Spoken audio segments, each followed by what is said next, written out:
and I am here with the Native Youth Sexual Health Network, which works across the United States and Canada to address sexual and reproductive health issues within a rights and justice framework.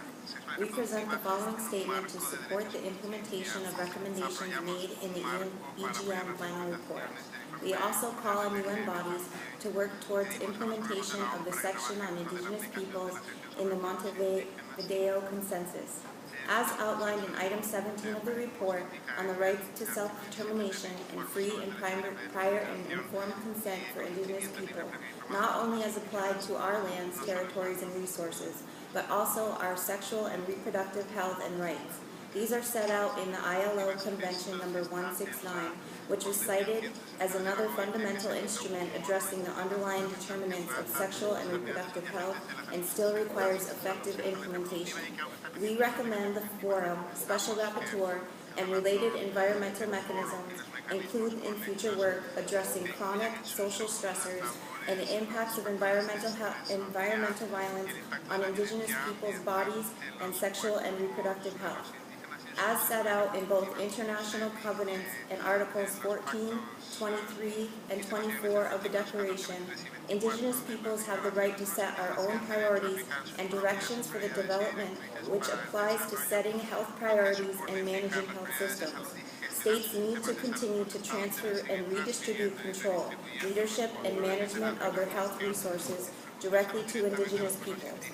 Furthermore, we recommend that UNAIDS, UNICEF, and other relevant UN bodies and mechanisms collaborate with Indigenous organizations in all regions to develop comprehensive guidelines for culturally safe sex education best practices by and for Indigenous people.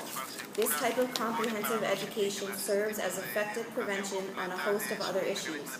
We strongly urge the forum and all present to examine the severity of these issues and commit to ensure the full implementation of these recommendations. As per point 40 and 65 of the report, we reaffirm the need for states to recognize and eliminate discrimination against Indigenous peoples in relation to their sexual and gender identities. We additionally call on Indigenous communities and states to support and uphold Indigenous youth in their right to self-determine their own gender and sexual identities without fear of discrimination or rejection from our communities. We recommend that UN systems work with Indigenous youth to address homophobia and transphobia in relation to resulting harms of mental health, suicide, and shame. Recognizing the necessity of Indigenous youth leadership to our communities, the Native Youth Sexual Health Network has facilitated the creation of 2 national Indigenous youth councils on HIV/AIDS, one in the U.S. and one in Canada, that have developed a strategic plan for their regions. We urge relevant UN agencies and programs to implement models of peer leadership that addresses the full and effective leadership of Indigenous youth in other regions. We hope to see these recommendations reflected in the Permanent Forum's final report. We assert that in regards to Indigenous people and youth within sex work, sex industries, and street economies, using state measures of increased policing and criminalization as a form of human rights protection perpetuates violence, denies agency, and does not increase protection or safety. We cannot justify the violence of the right to self-determination or any other human rights in the name of protection. We therefore recommend the implementation of language and action from Item 66 in the report on the meaningful and effective participation of Indigenous people with lived experience in policies, programs, and other measures to address the impact of heightened violence, stigma, discrimination, and criminalization.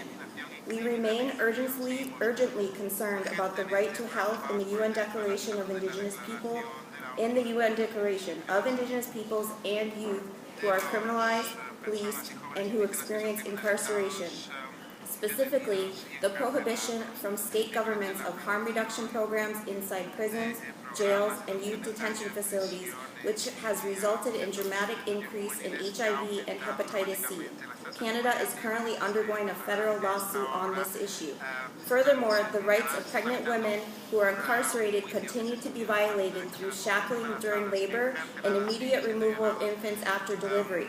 We recommend the MRIP continue its studies on justice to include the criminalization of HIV and harm reduction, legal standards, and prosecutorial guidelines, as well as support states to implement mother-baby prison units, for which guidelines and best practices are currently being developed by Indigenous people in multiple regions. We also recommend MRIP specifically look for examples of restorative justice practices that support survivors of sexual violence and abuse towards healing, as well as protections for Indigenous women human rights defenders who face violence as a consequence of their work. Thank you. Yamagoa.